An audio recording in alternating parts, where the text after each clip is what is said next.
I always wanted to be a mom, to have that taken away in some regard, but then to get it back through a very long journey, and then to be here where I'm at today with my boys is really magical. I'm Ginny Marable, and this is my survivor story. Before I had cervical cancer, I think I put everyone else, especially my work, first, rather than prioritizing myself or my health. Worst case scenario happened. I was treated for an overactive bladder by 2 different urologists. Finally, the second urologist said, I think you need to go see a gynecologist. The gynecologist took me seriously and did a PAP right away. And I got the call on a Monday while I was in my office at work to inform me that I had cervical cancer. It was kind of a no-brainer, and the doctor was like, if you want to preserve your fertility, we have enough time. Let's send you over to the fertility clinic first, and then we'll start treatment. I was prepared to do a radical hysterectomy because the tumor was big and complicated, surgical procedure ahead, but there was a small chance that I was gonna have to do ovary transposition surgery. So that's when they move your ovaries out of the radiation zone. But that was like a very small chance that was gonna be the treatment plan. I was told I would probably wake up around 11 that morning, and it was like 1:30 or 2 when I looked at the clock. So I was like, whoa, something didn't go right in the operating room, and I have no answers. I sat just waiting in pain for them to tell me what was going on. 2 hours later or something, my doctor came in and told me that they switched the procedure and did the ovary transposition surgery to, again, prevent me from going into early menopause, and also to take the ovaries out of the way of radiation. Then I met with a radiologist and figured out that I would need 30 rounds of radiation, and then I was gonna have to go back under and have the hysterectomy once the tumor was shrunk. Halfway through chemo, I had to switch the type of chemo that I was receiving because I was having a rare side effect of having ringing in my ears. Then I had to go see an audiologist to make sure I didn't have any loss of hearing during chemo. Additionally, the radiation had gotten so bad. I could hardly go to the bathroom. It was so painful. It basically felt like a sunburn on my vagina, the worst sunburn you could ever have.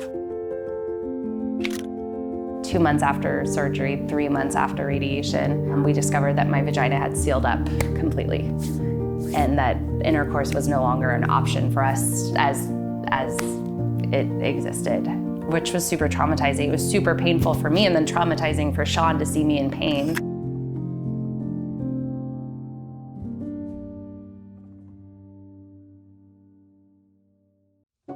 A few months later, I got the job in Portland because I was finally matched with an excellent care team that cared about me as a person and meeting me where I was at. At that point, then I was like 31, 32, and wanted to figure out when or how we could start our family, and also when or how we could get our sex life back. Despite really dedicated pelvic floor physical therapy, there was just so much nerve damage, and that ultimately they decided that I would need to have vaginal reconstructive surgery. So it was another roller coaster journey. Meanwhile, we were getting serious about starting our family and finding a surrogate and starting that process. Kind of had both of those things going on at the same time, and then the pandemic hit. And so that's when I kind of was like, I think I need a little bit more support figuring out this cervical cancer stuff, because the journey to parenthood is pretty heavy. And then this whole vaginal reconstructive surgery is super isolating because it's not something you want to talk about. And at that point, I think is when I leaned in and found Survivor. It definitely helped us kind of stay connected to what was a really isolating experience. So beginning of April 2020, 2 weeks in, we get matched with our surrogate. And I attend my first virtual coffee session with Survivor, and I joined as sort of like hoping to be in the background and like not have to participate. And I think Tamika pulled me right on camera and made me introduce myself to everyone, and you know, I immediately felt warmly welcomed and like I had found like a really great network of women that I could lean on and just be totally honest with.